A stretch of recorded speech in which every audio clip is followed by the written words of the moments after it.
N apple a day keeps the doctor away. یہ محاورہ تو سب نے سن رکھا ہوگا کہ روزانہ کے ایک سیب کھائیں اور ڈاکٹروں سے بچیں۔ آج کی ویڈیو میں ہم دیکھتے ہیں کہ سیب کھانے کے علاوہ اور ایسی کون سی چیزیں ہیں جو ہم کر کے اپنے بچوں کو ڈاکٹروں سے بچا سکتے ہیں۔ میرا نام ڈاکٹر زبیر خالد ہے، میں ایک چائلڈ اسپیشلسٹ ہوں۔ دیکھیں، جب آندھی آتی ہے، طوفان آتا ہے یا بہت زیادہ بارش ہوتی ہے تو وہ پورے گاؤں پہ ہوتی ہے، لیکن دیوار اس کی گرتی ہے، چھت اس کی گرتی ہے جس کی پہلے سے ہی کمزور ہوتی ہے۔ مطلب یہ ہے کہ جب بھی کوئی بھی ڈیزیز ایک جو ہے اس کی وبا نکلتی ہے تو بہت سارے بچے اس سے بیمار ہوتے ہیں، کوئی تھوڑے سے بیمار ہوتے ہیں، گھر میں ٹھیک ہو جاتے ہیں۔ سوئی لگانے والے سوئی لگا کے انجیکشنز لگانے تک اور جو ہاسپٹل میں ایڈمیشن ہونا، اور اللہ نہ کرے ان بچوں کی جو وفات ہوتی ہے، اموات ہوتی ہیں، وہ ان بچوں کی ہوتی ہیں جو پہلے سے ہی کسی وجہ سے بیماری کا شکار ہوتے ہیں، کمزور ہوتے ہیں، ان میں قوت مدافعت کم ہوتی ہے۔ آج ہم ان تمام باتوں پہ باری باری ڈسکس کرتے ہیں جس سے بچے جو ہے وہ جلدی بیمار ہو جاتے ہیں اور ان کی قوت مدافعت بھی کمزور ہو رہی ہوتی ہے۔ اس میں پہلے نمبر پہ اگر ہم ڈسکس کریں تو ہم نیو بورن یا 1 سال کے کم عمر بچے کے اوپر ڈسکس کر لیتے ہیں کہ ہمیشہ 1 سال سے پہلے ماں کا دودھ پلائیں۔ گائے بھینس بکری کا دودھ 1 سال تک آپ نہ پلائیں۔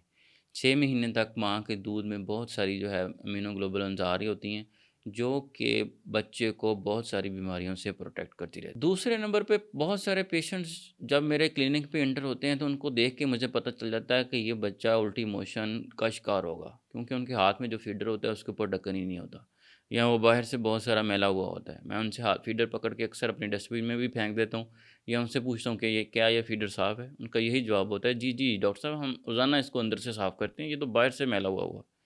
تو ایک بات یاد رکھیں کہ فیڈر اگر آپ اپنے بچے کو دے رہے ہیں، 1 سال سے چھوٹا ہے یا 1 سال سے بڑا ہے، تو اس کو روزانہ بوائل کریں۔ فیڈر کو مکمل کھول کے، نپل کو کھول کے اس کو روزانہ اپنے بوائل کرنا ہے، پھر اس کے اوپر ڈھکن دے کے رکھنا ہے۔ میں ان کو ہمیشہ سمجھاتا ہوں، ایک ہاتھ میں فیڈر ہونا چاہیے، ایک ہاتھ میں ڈھکن۔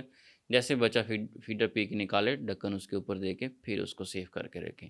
جب بھی صاف کرنا ہے، باہر سے بھی اتنا ہی صاف ہو جتنا اندر سے صاف ہو۔ 15 دن کے بعد فیڈر کی نپل تبدیل کر لیں۔ 1 مہینے کے بعد اگر پلاسٹک کا فیڈر ہے تو 1 مہینے کے بعد فیڈر کو ہی تبدیل کر لیں۔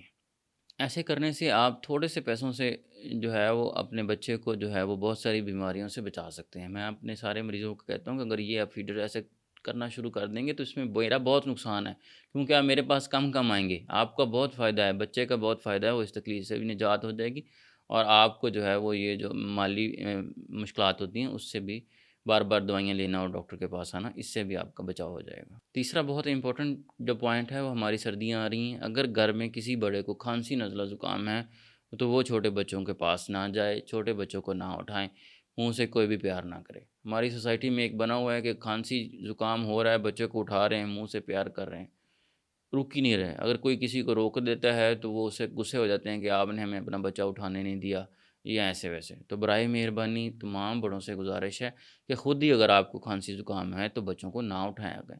اگر ماں کو کھانسی زکام ہے تو اگر اس نے لازمی بچے کو اٹھانا ہے تو منہ کے اوپر ماسک یا کپڑا لگا کے اٹھائیں۔ تو آپ کا جو کھانسی زکام ہلکا پھلکا سا ہے وہ چھوٹے بچے میں نمونیا کی شکل بھی اختیار کر سکتا ہے اور بچے کو ہاسپٹل میں داخلے تک بھی لے کے جا سکتا ہے۔ تو جب بھی آپ کو کھانسی زکام ہو تو اپنے بچوں سے ایک فاصلہ مینٹین کر کے رکھیں۔ چوتھے نمبر پہ ہے، میں مختلف ویڈیوز میں ذکر کرتا رہتا ہوں، اپنے بچے کو وقتاً فوقتاً زنک جو ہے وہ دیتے رہیں۔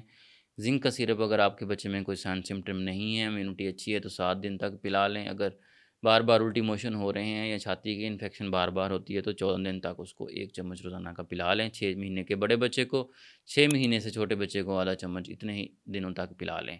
اور اس کے علاوہ وٹامن اے اور وٹامن ڈی، ان کی کمی سے بھی بچے میں قوت مدافعت کی کمی ہو جاتی ہے۔ وٹامن ڈی کے اوپر میں ایک علیحدہ سی ویڈیو بنا چکا ہوں، 2-3 ویڈیو پیچھے جائیں گے تو وہ آپ کو مل جائے گی، وہ بھی آپ لازمی دیکھیں۔ پانچواں امپورٹنٹ پوائنٹ ہے کہ اگر بچہ آپ کا بالکل ٹھیک ہے، اس کو کوئی کھانسی نزلہ زکام الٹی موشن کچھ بھی نہیں چل رہا، لیکن آپ نے اس کو ان دنوں میں بھی اس کے اوپر نظر رکھنی ہے۔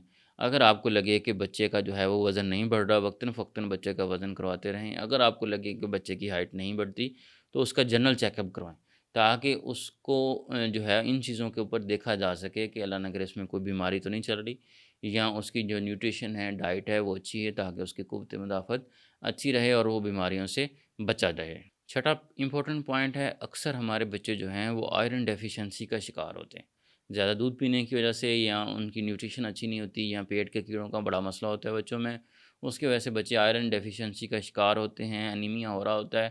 تو انیمیا جو ہے وہ اٹ سیلف جو ہے بچے کی قوت مدافعت کم کر دیتا ہے۔ بہت سارے بچے ہمارے پاس جب آتے ہیں تو انیمیا کا شکار ہوتے ہیں۔ تو اگر آپ کا بچے کی رنگت پیلی ہو رہی ہے تو اس کے انیمیا کے اوپر بھی نظر رکھیں، اور آئرن والی چیزیں جیسے کہ قیمہ ہے، گوشت ہے، اور اس کے علاوہ ایپل ہے، اور یہ چیزیں ہیں، یہ بچے کو آپ وقتاً فوقتاً روزانہ ہفتے میں 1-2 بار دیتے رہیں تاکہ آپ کا بچہ انیمیا کا شکار نہ ہو۔